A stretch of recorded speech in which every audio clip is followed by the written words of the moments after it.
झाली तेव्हा माझं पोस्टिंग महाराष्ट्रामध्ये झालं. माझं सर्वप्रथम प्रोबेशन सिंधुदुर्गमध्ये झालं होतं. मी 1 वर्ष सिंधुदुर्गला होते आणि त्यानंतर माझ्या SDM म्हणून पहिलं पोस्टिंग डहाणू पालघरला होतं. हे दोन्ही ठिकाण कोकण जवळ आहेत. तिथे खूप सुंदर रम्य असं सुंदरता आहेत आणि तिथे समुद्र आहे. तर ते खूप चांगला अनुभव होता माझ्यासाठी कोकणामध्ये कामं करताना. माझी जेव्हा बदली मुख्य कार्यकारी अधिकारी जिल्हा परिषद अमरावतीला झाली तर माझ्या डोक्यात सर्वप्रथम आलं की विदर्भ मराठवाडा ऐकले महाराष्ट्रामध्ये तर आपण पहिल्यांदा काय डोक्यात येतं की काळा माती असणार, तिथे फाट पडले असणार आणि खूपच शुष्क आणि ड्राय असं ठिकाण असणार. पण जेव्हा पहिल्यांदा मी अमरावतीमध्ये पाया पाडले आणि त्यानंतर मी इथे आले तर माझं रिअलायझेशन झालं की इथे इतकी ग्रीनरी आहेत आणि आता तरी पूर्ण भारतवर्षामध्ये अमरावतीला सर्व नॅशनल क्लीन एअर त्याच्यासाठी पहिला पुरस्कार पण मिळालेला आहे. तर माझं जे डोक्यामध्ये ऑलरेडी होता की अमरावतीचं असं एक चित्र असणार ते संपूर्णपणे बदलून गेला. आणि इथे आल्यानंतर जेव्हा संत तुकडोजी महाराज, संत गाडगेबाबा महाराज यांच्या विषयानं मी अभ्यास केले तर मला माहिती पडलं की किती पुण्यभूमीला मला सेवा करण्याची संधी मिळालेली आहे. आणि हे माझं भाग्य आहेत की मी इतकी पुण्यभूमीला आज सेवा देत आहे. आपण जिथे इथे बसलेले आहे ते सर्व इथे जन्म झालेले असणार मी असं गृहीत धरते. आणि आपल्याला माझ्यापेक्षा संत तुकडोजी महाराज, संत गाडगेबाबा महाराज यांच्याबद्दल माहिती खूप जास्त असणार. तर मी त्याचं काही व्याख्यान नाही देणार, पण त्यांच्या आयुष्यभरात जे अभ्यास होता, त्यांचे जे मूळ जे धर्म होते ज्यामध्ये संत गाडगेबाबांनी कामं केले, फक्त त्याबद्दल मी आपल्या सर्वांना एकदा परत आठवण करून द्यायची माझी इच्छा आहे. आणि आपण हे सर्व बोलताना, व्याख्यान देताना, ऐकताना त्याचं अनुसरण स्वतःच्या जीवनात करत नाही ते माझ्या लक्षात वारंवार येते. आपण जेव्हा असं एक संतांच्या भूमीला राहतो त्यांच्या सर्वप्रथम एकच गोष्टी होत्या की स्वच्छता प्रत्येक गावामध्ये असायला पाहिजे आणि तेच आरोग्यासाठी खूप महत्त्वपूर्ण बाबी आहेत. पण मी खूप खेदाने सांगते की मी जेव्हा कुठल्या गावामध्ये 80% गावामध्ये माझ्या भेटी होते जिल्हा परिषदमध्ये, जेव्हा माझा दैनंदिन दौरा असते गावामध्ये अस्वच्छता पूर्णपणे मला दिसून येते. आजकाल लोकांचं मध्ये झालेलं आहे की मी माझ्या घराचं झाडू मारून घेते, बागी कचरा काढून जवळच्या घरे की जवळच्या ठिकाणी जिथे खाली आहे तिथे टाकून देते. शेणखताच्या ढिगाऱ्या लोकांच्या जवळच होता, तिथे माझी जिल्हा परिषदेची शाळा होती. तर मी ते आईंना विचारायला लागले, आई तू माझ्या शाळेच्या समोर कशासाठी शेणखत टाकलेली आहे? बोलते इथेच जवळ जागा होती ना. मी म्हणाले तिथे थोडंसं दूर गेले की आमच्याकडे खेत पण आहेत, तर तिथे टाकता आला असता. बोलते लांब पडते ना.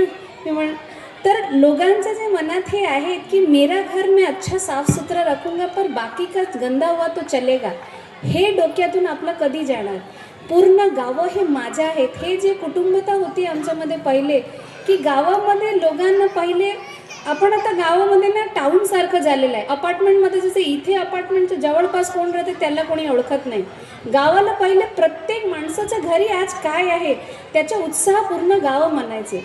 ते उत्साह हळूहळू पुढे कमी होत चाललेले आणि त्याप्रमाणे जी स्वच्छता प्रत्येक गावामध्ये असायला पाहिजे ते आज खूप परिमाणात मला दिसत नाही. आणि अमरावती तरी मला वाटते स्वच्छ भारत मिशनचा कॉन्सेप्ट आत्ता आला 5 वर्षापूर्वी. संत गाडगेबाबा महाराजांनी स्वच्छ भारत मिशन कधीपासून सुरू केलेले आहे. तर अमरावतीला तरी स्वच्छ भारत मिशनमध्ये अव्वल असायला पाहिजे.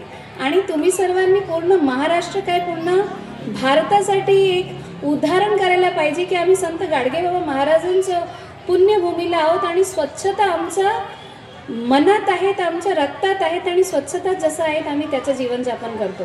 स्वच्छता फक्त स्वतःच्या घरी नसून पूर्ण तुमच्या गावाला, पाड्याला, सर्वांच्यासाठी व्हायला पाहिजे. त्याच्यासाठी प्रत्येक माणसाने ना स्वतःमध्ये हे आज ठाम घ्यायला पाहिजे की मी स्वच्छतेसाठी कामं करणार. दुसरं त्यांचं सर्वाधिक इम्पॉर्टंट आणि मला पण जे माझ्या कामामध्ये मला वाटते की देवपूजापेक्षा मानसिकता जे असते ते सर्वाधिक जास्त मोठं असते. आपण शिर्डी साईबाबांचे विषय सर्वांनी ऐकले असणार. मी फक्त त्यांना टेलिव्हिजनच्या सिरियल येत होता त्यामध्ये बघितलेले आहे. तर माझी आई आणि माझे बाबा प्रत्येक वेळी म्हणायचे फकीर थे वो पुरी जिंदगी फकीर की तरह रह गए.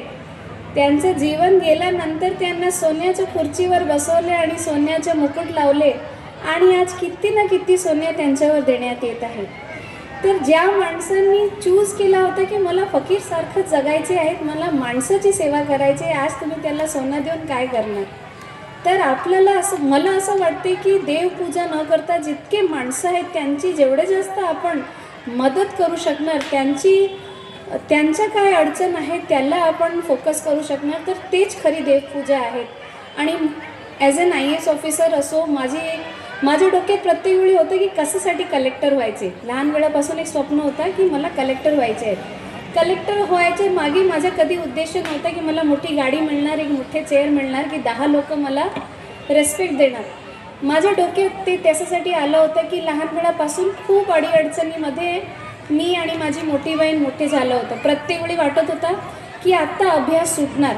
बाबाचे हाल प्रत्येक वेळी खराबच असायचे. 3 महिने नोकरी असायचे, त्यानंतर बाबाच्या नोकरी जायचे. आई काही ना काही करून आमचं भरणपोषण करतच होती. पण माझ्या शाळेचे प्रिन्सिपल असो, माझ्या कॉलेजचे टीचर्स असो, सर्वांनी कॉन्ट्रीब्यूट केलं की तुझ्या शाळेचे फीज आम्ही देऊन देतो, तुझ्या बुक्स आम्ही खरेदी करून देतो. तर माझा अभ्यास पुढे चालत गेला.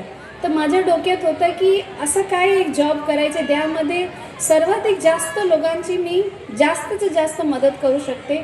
आणि त्यामधून मला वाटते की IAS ऑफिसर होणं एक स्वतःसाठी आणि माझ्यासाठी माझ्या आयुष्याची एक खरी पावती आहे की मी जास्त लोकांना कसं ह्या माध्यमातून मदत करू शकणार.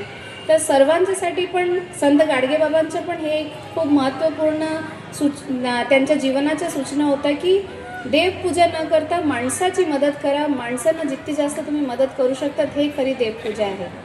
आणि शेवटला हे जे इथे वृद्धाश्रम आहेत, मला वाटते खूप मोठी पुण्य कामं आहेत जे आपण इथे करत आहोत.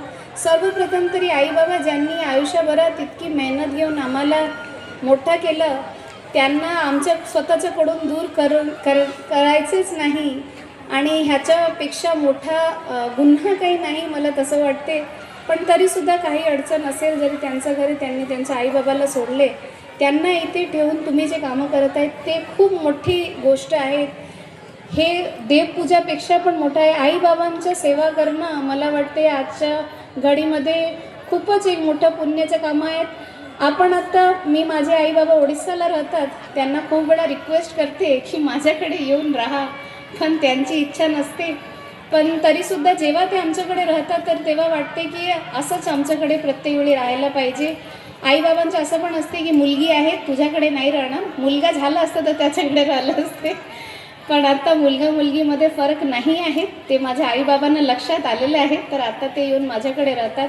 तर जितके इथे यंग लोक आहेत तर तुम्ही सर्वांना रिक्वेस्ट आहे की आमच्या आईबाबांनी आमच्यासाठी जितकी मेहनत करून आम्हाला मोठे केलेलं, तुमच्या बाळा झाल्यानंतर तुम्हाला नक्की ते लक्षात येतीलच. तर आईबाबांना कधी स्वतःच्याकडून दूर करू नका. याच्यापेक्षा मोठा गुन्हा पाप काहीच नाही आहे इथे दुनियात. तेवढेच सांगते. खूप आनंद वाटला आज इथे येऊन सर्वांना भेटून. छोटासा कार्यक्रम आहेत आणि हे एक वातावरणच इतकं छान आहे की मला ते इथे उपस्थित राहूनच खूप आनंद वाटते. धन्यवाद मला बोलवल्याबद्दल. धन्यवाद. जय हिंद, जय महाराष्ट्र.